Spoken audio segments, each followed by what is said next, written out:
Hello. Okay. Hi, my name is Patrick Yu. I'm from FCBC Walnut. I'm in 10th grade, and the topic of my speech is how memorizing scripture has changed my life. Judges ready? Timer ready?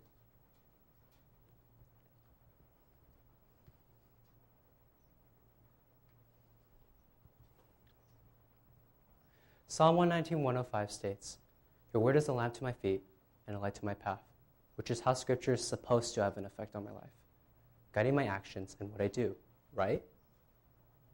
Unfortunately, my life was in fact the complete opposite. I avoided scripture most of the time.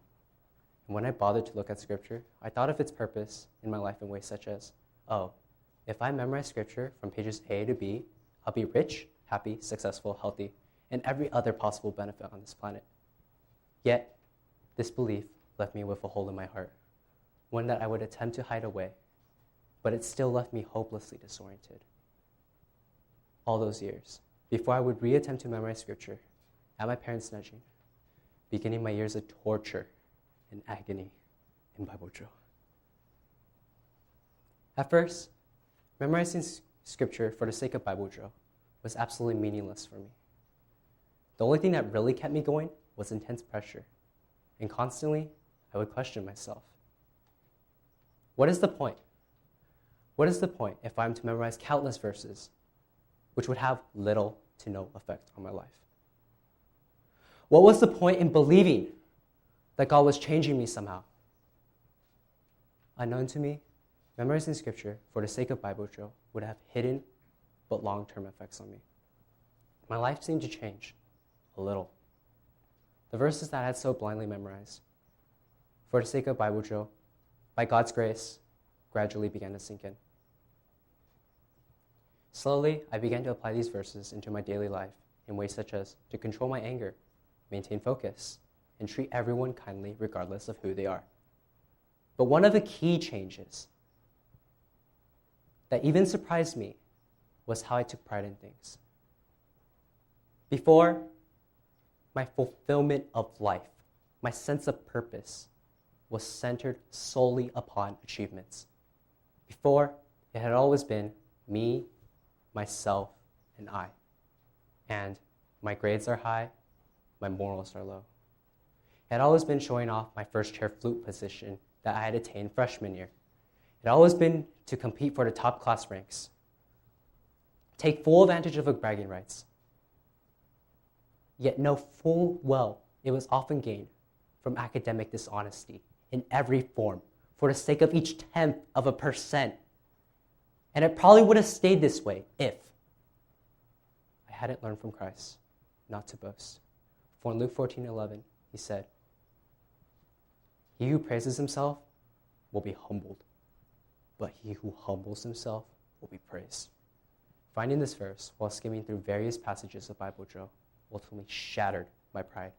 And as such verses for each situation, such as my pride, kept appearing throughout my life, they ultimately changed how I viewed scripture. And as a result from these subtle changes and realizations, my understanding of God improved, and I strove to follow his ways and understand who he is.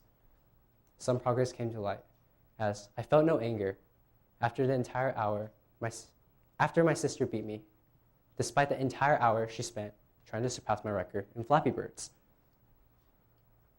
Normally, as she got closer and closer to that top record that I put in, I would have interfered in some way or become very, very bitter if she won. Yet somehow, my pride never took a hold of me. And I was glad that God was working within me, and that the verses that I had so blindly memorized, that I thought were so worthless, that I thought were pieces of trash, finally were actually giving me the sense of purpose, the sense of fulfillment, the sense of achievement, not for myself, but for the glory of God above. While not everything I did was perfect and right in God's eyes, slowly but surely, I improved little by little, step by step, in situations such as these. In the end, when I look back, my life would definitely not have been the same if I hadn't begun and continued to memorize scripture. Scripture memorization, as shown in my life, would have hidden but monumental effects on me. monumental effects on me. While the reasons and purposes for memorizing Scripture on anyone's life are unquestionable, as revealed by Dallas Willard, a professor of philosophy at USC, who said, Bible memorization is absolutely fundamental for spiritual formation. It is the result, the life-changing applications, in which Bible memorization becomes a part of our lives, not just any spiritual investment stock, which we check for profits to come along time to time. So through hard work, and ultimately God's grace, Scripture memorization changed my life and transformed it in various ways, and will still continue to all of my days. Now, I've shared with you my experiences, both before and after memorizing Scripture. But now, I really want to know, how has memorizing Scripture changed your life? Thank you.